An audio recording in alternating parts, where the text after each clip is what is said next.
Chapter 27. They reached the farm an hour before dusk. They rode into the yard and looked at the small, dilapidated farmhouse. It was made from bark slabs and wattle and daub, with a thatched roof that was barely higher than Maddie at the edges. A spiral of smoke curled from the chimney. Maddie made a move preparatory to swinging down from the saddle, but Will put out a hand to stop her. "Wait till we're invited," he said quietly. Maddie took note. As a princess, of course, she had never felt the need to be invited. She had always assumed she was welcome wherever she went. But now she waited as Arnold and a woman who was obviously his wife emerged from the farmhouse. "Welcome, Ranger, welcome! This here's my wife, Aggie. Aggie, this is the Ranger, and Ranger Maddie." Aggie performed a slight curtsy, the action curtailed by years of hard work and an aching back. She was as thin as her husband, and her hair was grey. Like Arnold, her face was lined by years of working hard and going short. "Welcome, Rangers! Step down, please. Would you like tea? Something to eat, perhaps?" Thank you, no, Mistress Aggie," Will said. These people had little enough. He didn't want to deprive them by sharing their meagre provisions. "Let's take a look at this henhouse of yours." He and Maddie dismounted. As was their custom, they left the reins of their horses trailing. Ranger horses didn't need to be tied up. They'd stay put as long as their riders were here. Arnold and Aggie Clum led them to a sizable enclosure set some 15 meters away from the house. It was 2.5 meters high and made of narrow willow wands, set vertically into the ground and intertwined with horizontal strands. Every 2 or 3 meters was a more substantial fence post. Inside it was a ramshackle roosting house, constructed of odd bits of timber and bark. An angled ramp ran up to it, allowing the hens access. The structure was intended to contain the hens and keep them safe at night. Not that it seemed to work, Maddie thought. They entered the enclosure, and Maddie stooped to peer inside the henhouse. There were rows of brooding boxes inside, and she heard the faint cluck of hens as the sound of her movement disturbed them. Arnold pointed to the fence farthest from the farmhouse. "Comes up and over there, quick as you please. Nothing I can do to stop him." Will moved to the point the farmer had indicated. There was a water trough at that point, and it wasn't totally watertight. A slow trickle ran from it, wetting and softening the ground. He studied the tracks in the mud and beckoned to Maddie. "Look at that. What do you think?" She frowned.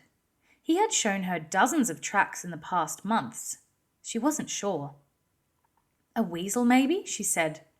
She was half guessing, because she knew it was a predator of some sort, and a fox could hardly have climbed that fence.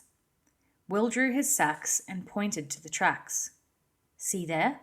There are claw marks there at the front of the paws." She looked at him, wondering what he was getting at. He realized he hadn't explained this to her before, so he continued patiently. "It's a pine marten," he said, "like a weasel or a mink, but with one difference. A marten's claws only retract halfway, so you can see the marks of the claws in his tracks. Looks like a big one too." "He's big all right," Aggie said, with heartfelt venom in her voice, "and right quick too." "Well then, we'll see if we can slow him down a little," Will said. They found a spot against the farmhouse where the top of the chicken run fence would be silhouetted against the evening sky, and settled in to keep watch. They waited as the light faded. Arnold had told them that the marten had become increasingly bold over the past week, raiding the chicken house every day or two. It had been 2 days since he'd last appeared, so chances were good that they'd see him tonight. Will had his bow. When Maddie went to fetch hers from the bow case beside her saddle, he shook his head. "This time of year, he'll have a good rich pelt," he said. "Any arrow broadhead will tear it up and ruin it. So use your sling. I'll keep my bow ready just in case you miss." Maddie glanced at him, her chin going up. "I don't plan to miss," she said. Will shrugged. "Nobody ever does." It was chilly after the sunset, and Maddie longed to wrap herself in the warm depths of her cloak. But Will shook his head. "He may not be frightened of humans," he said, "but Aggie and Arnold say he's quick as a snake. We'll only have seconds for you to hit him, and we can't afford to waste time untangling ourselves from our cloaks." Accordingly, she pushed the cloak back on either shoulder to free her arms and stood with a shot already loaded into the sling. Will kept an arrow nocked to his bow. Behind them, the dark bulk of the farmhouse would help conceal them from view. The sun had dropped below the treetops, but there was still light reflecting from the clouds when Will gently nudged her. A dark shape was scurrying out of the bushes and across the cleared ground of the farmyard.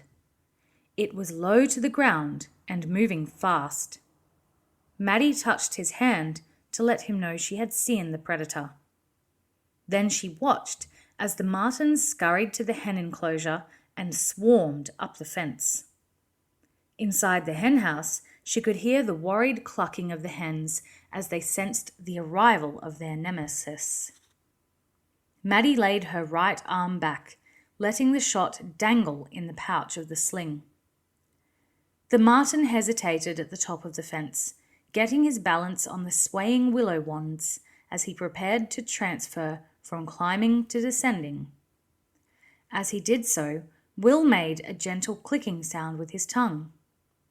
The marten's head came up as he searched for the source of that sound, and Maddie whipped the sling up and over, stepping into the shot as she released. The light was poor, and it was a small target. But Maddie had hurled hundreds, if not thousands, of shot over the past months, in all conditions, in bright sun, in semi-darkness, in pouring rain. The lead sphere smashed into the savage little predator and hurled it backwards off the top of the fence. It fell to the soft ground outside the enclosure with a dull thud. For a moment or two, its back legs quivered, but that was simply a muscular reaction. The marten was dead. "Good shot," Will said quietly. He was impressed. It had been a difficult shot, and Maddie had managed it perfectly. He knew there was a big difference between practicing with a lifeless target and being faced with a split-second shot at a live, fast-moving quarry. In a louder voice, he called to the elderly couple in the farmhouse. "She got him!" The door opened, and a shaft of light fell out across the farmyard as Aggie and Arnold emerged. Maddie was already moving towards the lifeless form at the base of the fence. "Be careful," Will called. "Make sure he's dead. Those things can bite through your gauntlets." She waved a hand in acknowledgement as she approached the animal more carefully. She drew her sax and prodded it experimentally, but there was no reaction. He was a big one, she saw, more like a small dog than a large cat. Obviously, the diet of chickens and eggs agreed with him. The pelt was thick and lustrous as well. She knelt beside the marten, resheathed her sax, and took out a small skinning knife from her belt pouch. Quickly, she skinned the animal, slicing the thick, shiny fur away from the body. Will watched approvingly. Skinning was an art she had already been skilled in when she came to him. She rose and walked back to where they were waiting for her, the pelt hanging from one hand. Then she held it out to the farmer's wife. "Here, Mistress Aggie, you can make this into a fine neck warmer or hat for the winter." "But it's yours," Arnold protested. "You killed him. The pelt is yours." That was the rule of hunting he knew. The successful hunter kept the pelt for himself, or herself. I'm free to do as I please with it, Maddie smiled, holding the pelt out. Hesitantly, Aggie took it. You'll have to peg it out and salt it, Maddie continued. You know how to do that, don't you? Oh, aye, I know how to do that all right, Aggie said. She looked admiringly at the pelt in her hand. It was a fine piece of fur. Pelts like this were for the gentry, for the rich, not for poor farmers like her. Thank you, Ranger Maddie, thank you. This is a pelt fit for a fine lady, this is. She ran her work-worn hand over the soft fur. She could make a bonnet from it, or she could trade it at the next market day for 2 good wool coats for her and her husband. Maddie's gift would keep them both warm this coming winter. You are a fine lady, Maddie told her. She glanced at Will. Shall we go now? They rode back to the cabin in silence. Will studied the young girl beside him in some detail. She had come to him as a bumptious, self-centered, and selfish princess, thinking only of herself and her own enjoyment. Gradually, he had watched her transformation. Of course, the episode with the wine was a step back, but everyone made mistakes, he thought. Smiling, he recalled several from his own days as a trainee. But her unpremeditated gesture this evening, handing over the valuable pelt to the poor farmer's wife, showed a growth and a maturity that gave him a warm glow. Finally, he spoke. That was a nice thing you did. She glanced at him. Did you see her clothes? They were thin and threadbare and patched. At least now she'll have one warm item for the winter. He nodded. Yes, she will. But the old Maddie, Princess Maddie, wouldn't have even noticed the state of Aggie's clothes, let alone made the connection that she would be cold in winter. I think she's going to work out just fine, he thought to himself. Tug shook his mane and snorted. I always knew she would.